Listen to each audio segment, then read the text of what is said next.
அடுத்த 3 மணி நேரத்திற்கான வானிலை முன்னெச்சரிக்கையை தற்போது வானிலை ஆய்வு மையம் வெளியிட்டிருக்கிறது. அதன் அடிப்படையில் அடுத்த 3 மணி நேரத்திற்கு 8 மாவட்டங்களில் மழை பெய்ய வாய்ப்பு இருப்பதாக வானிலை ஆய்வு மையம் தெரிவித்திருக்கிறது. விவரங்களுடைய நிகழ்ச்சி செய்தியாளர் சரையாண்டி விவரம் என்ன?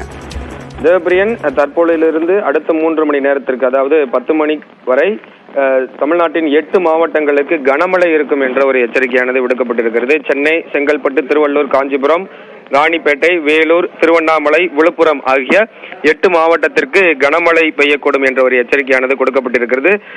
அது மட்டுமல்லாமல் கள்ளக்குறிச்சி, திருப்பத்தூர், கிருஷ்ணகிரி, தர்மபுரி, சேலம், கடலூர், மயிலாடுதுறை, நாகப்பட்டினம், திருவாரூர், தஞ்சாவூர் ஆகிய பகுதிகளில் இடி மின்னலுடன் கூடிய லேசான மழைக்கு வாய்ப்பு இருப்பதாகவும் சென்னை வானிலை ஆய்வு மையம் தெரிவிச்சிருக்கிறாங்க. இந்த கனமழை அப்படின்றது 3 மணி நேரத்திற்குள்ளாக பெய்யும் பொழுது அதிகப்படியான இடங்கள்ல தண்ணீர் தேங்கி நிற்பதற்கு வாய்ப்பு இருக்கிறது.